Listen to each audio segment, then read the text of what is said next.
Let's go. Alapay. If one eats in his father-in-law's house in Judea No, without that's the new ones. Um, let's start with Aleph base. the ksuba of a virgin is 200 zuz, and that of a widow is 100. A virgin is a widow who is a widow, divorced or had performed kalitza after erisin. In all these cases, their ketubah is 200, and a claim concerning the virginity can be lodged against them. A proselyte, a captive, or a slave who were ransomed, converted, or emancipated under the age of 3 in one day, their ketubah is 200 Jews, and a claim concerning their virginity can be lodged against them. If an adult male was intimate with an infant girl, or an immature boy was intimate with an immature female, or a woman was injured by a piece of wood, the ketubah was 200 Jews. These are the words of Rebbe Meir, and Rebbe sages, however, say the ketubah of one injured by a piece of wood is 100. Okay. A virgin who is a widow, divorcee, or has performed chalitza after marriage, in all these cases, their ketubah is 100 zuz, and no claim concerning their virginity can be lodged against them. Proselyte, a captive, or a slave who was ransomed, converted, or emancipated over the age of 3 years and a day, their ketubah is 100, and no claim concerning their virginity can be lodged against them. Okay. Okay. האוכל אצל חמיב ביהודה שלא בעדים. So, there was a custom apparently at the time of the Mishnah in the area of Yehuda that at the Erisin feast, um, they would allow the chassan and kala to seclude themselves just to become familiar with each other, um, so that they would know who they're getting married to.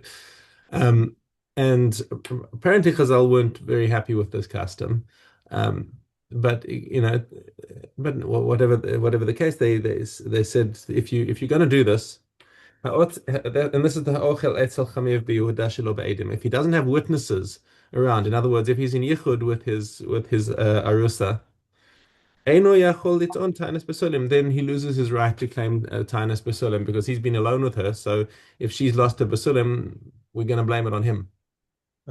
Okay, Mipnei Shemisyach Edima, because he is in Yichud with her. Achas Almanas Yisrael v'Achas Almanas Kohen.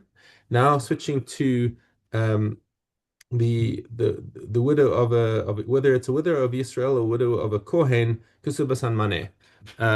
The if they now remarry, their Kesuba is worth 100. Now, why do we mention that? Because it's in contrast with based in Shal Kohanim Hayu Govin Lebesula Arba Me'os Zuz Velo Michu B'Yadam Chachamim, that the Kohanim started a tradition that, look, we've got a little bit more yichus over here. Our daughters should be worth more of a kasuba. So so they were happy with that. That the daughters of Kohanim get a 400 zuz kasuba. I actually don't know if that's still in practice today. If daughters of Kohanim get a 400 zuz on their kasuba. It would be interesting to ask because there are enough Kohanim that we all know that whose daughters have gotten married. So I'd be curious to find out if they actually still do that today. Or you have your son-in-law who's a Kohen, right? Yes, but he's a Kohen. There was my daughter got 200 zuz on her kasuba. So, um, yeah, so and he doesn't have any older sisters who've been married before him. No, in fact he's one of seven boys, and he's got one sister who's like 12. So they're not in the parsha yet. Right now. Wow. Okay. Hanose is isha velo matzala besulim. If a man marries a woman and does not find besulim. Okay. And so now we're having it's not just a debate about whether he wants to divorce her, but he wants to say, I'm going to divorce you, and I'm not even going to pay your ksuba. So now we're talking about a monetary claim. Okay, so we got to switch our minds into the fact of we're no longer dealing with Issa Heter over here, we're now dealing with monetary law. Okay. He omeres Misha eras tani nenasti v'nistach basadecha. So her claim is, well, Actually, yes, it's true. I don't have any basulim, but why? Because after we got engaged, I was raped. Okay, and that's not my fault. That's your fault. It's not it's your problem. It's like nistach b'sadehu is the expression that your field got flooded. Okay, it's nobody's fault that your field got flooded, but you took the damage. Right. And that's what's happened over here. I was already your wife when this happened, and so now if you want to divorce me, you're gonna have to pay me out the full 200 zuz.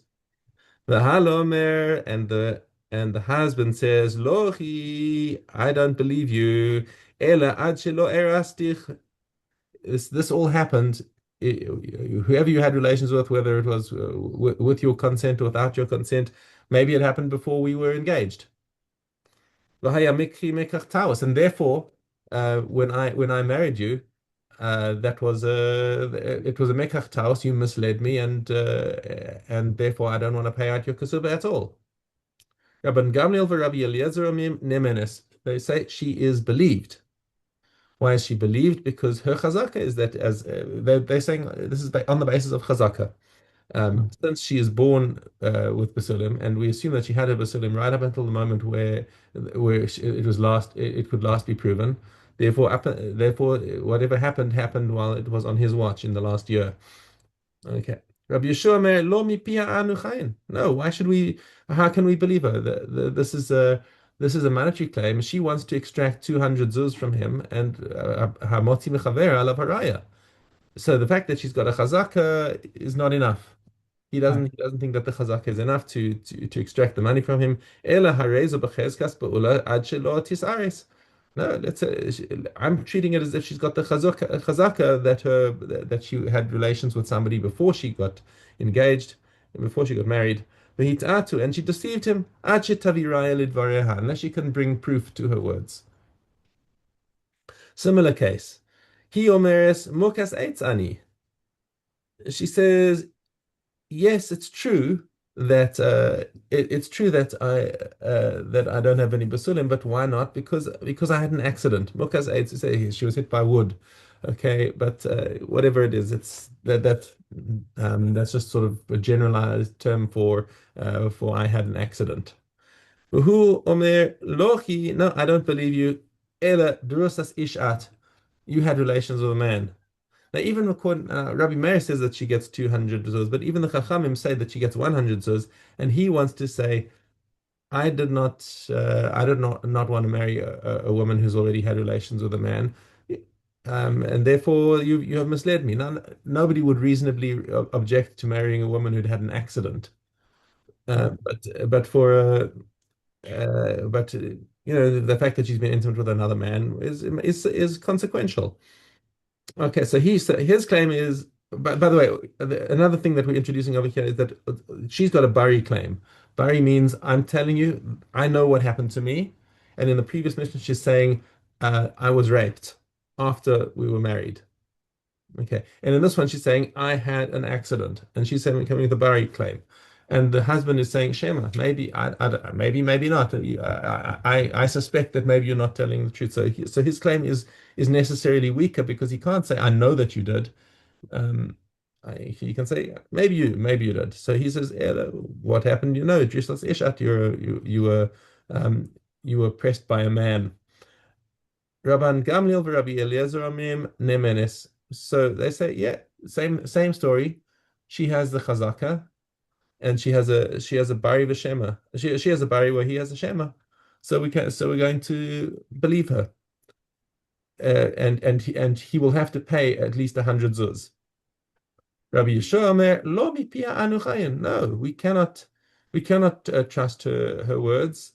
Ela harehi b'chezkas drusas ish, because she's trying to extract money from him, and therefore she must come with a proof. Ad shetavi raya lidvareha.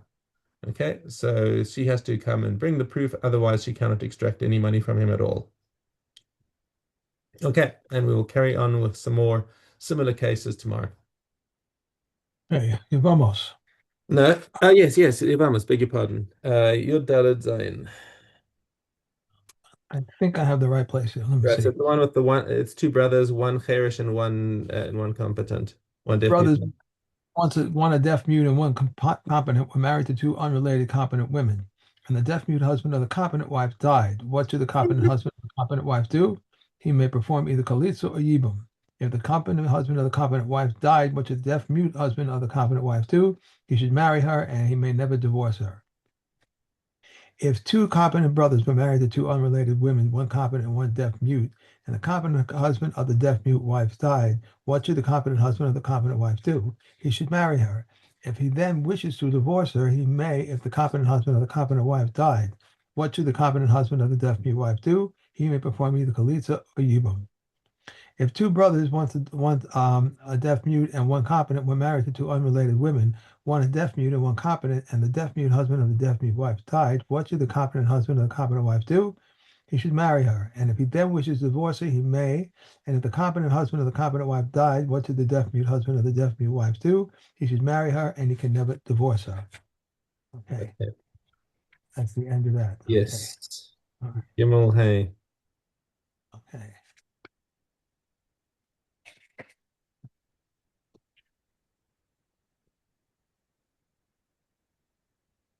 Gimel Hey. Okay, what happened over here? I don't know what's going on.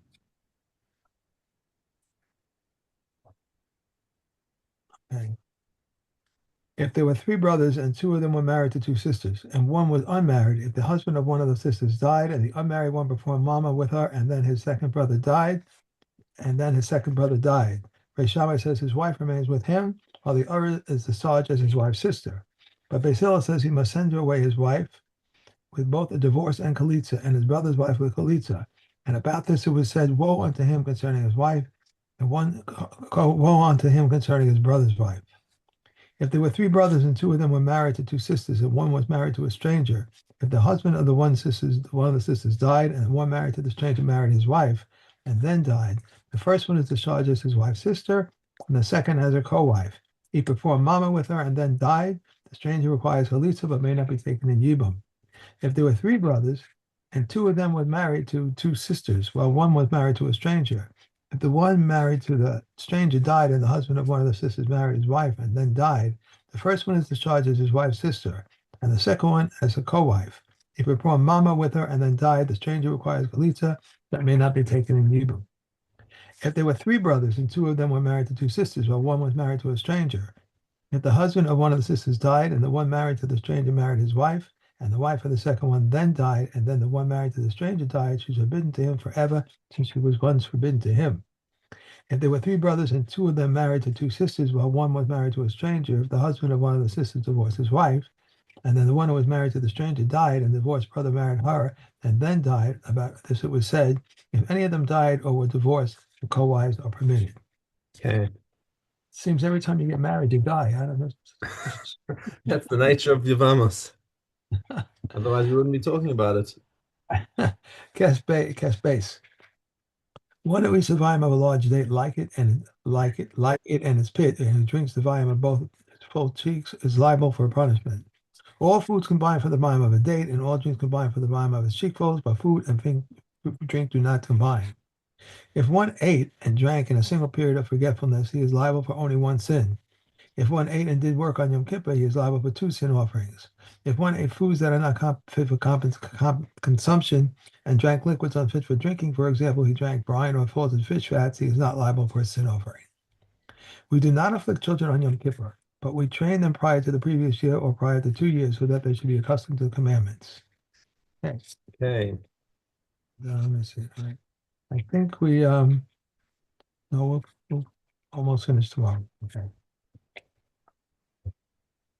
And Chumos. Okay, Dalad. If one says to his agent, go and set aside Truma, he must separate according to the owner's mind. If he does not know the owner's mind, he separates according to the average person, 1/50th. If he gave 10 less or 10 more, his Truma is Truma. If he intentionally added even only one, his Truma is not Truma. At 3 times his one, I skipped one. If one wishes to give more Truma, Rebbe Elazar says 1/10, as is in the case of Truma Maisa. But if more than this, he should make a Truma Maisa for another place. Reb Ishmael says half kulin and half truma. Reb Tarfon and Akiva say as long as he retains part of his kulin. 3 times is one measure. The baskets at the time of the first ripe fruits, at the time of the late summer fruits, in the middle of the summer. He who counts is praiseworthy, and he who measures is more praiseworthy, and he who weighs is the most praiseworthy of all. Okay. Okay. Um, Oleos. Okay. Hey Gimel. If the pot is whole, Beis Hillel says it protects everything from becoming tamei. However, Beis Shammai says it protects only food, liquids, and earthenware. Beis Hillel subsequently ruled like Beis Shammai. If there was a bottle in the upper story full of liquid, tahor liquid, the bottle becomes tamei for 7 days, even though the liquid remains tahor. However, if one pours the liquid into a different vessel, it becomes tamei. If a woman is kneading dough in a bowl and the woman and the bowl become tamei for 7 days, but the dough remains tahor, however, if the dough is transferred to a different vessel, it becomes tamei. But Hillel subsequently ruled like Beit Shammai. If the utensils are made of dung, stone, or unbaked clay, everything remains tahor. If the utensils are considered tahor for use to sacrifice food or the paraduma procedure, everything remains tahor because everyone is trustworthy regarding the paraduma procedure. The reason for the above proving is because utensils that are always tahor and also tahor earthenware utensils contain tumah when combined with the walls of a structure. Okay. Okay, and we have oh, Adios. Adios, Gimel Hay. A sling whose holder is made of of woven cloth is capable of becoming tame. But if the holder is made of leather, Reb Dosav and Harkness rule the tahor, but the sages rule the tame. If its finger hole splits, it is tahor. If the part of the cord that the user holds breaks, the sling remains its ability to become tame. A woman who was captured by idolaters may eat truma. These are the words of Reb Dosa. But the comments say there's a situation in which a captured woman may eat truma, and there's another situation in which a captured woman may not eat truma. How so? If a woman said, I was captured, but I am pure, she may eat truma because the very amount that is forbidden is the amount that is permitted. But if there are witnesses who testify that she was captured and says, I am pure, she may not eat truma. There are 4 cases of doubt in which Rav Shua rules that it is tamei. How the sages rule that it remains tahor? How so? A tamei person is standing and a tahor person passes by. A tahor person stands and a tamei person passes by. An object of tumah is in the private domain, and an object that is tahor is in the public domain. An object that is tahor is in the private domain, and an object of tumah is in the public domain. These are the 4 cases. There is a doubt whether a person touched it or did not touch it, or there is a doubt whether one entity formed a roof over them or did not form a roof over them, or there is a doubt whether he moved the tameh but did not move it. In each of these cases, Rabbi Shua rules the person becomes tameh, and the sages rule in each situation that he remains tahor. Okay, and that's it. Great. Okay, have a lovely day. Enjoy. Okay. Bye.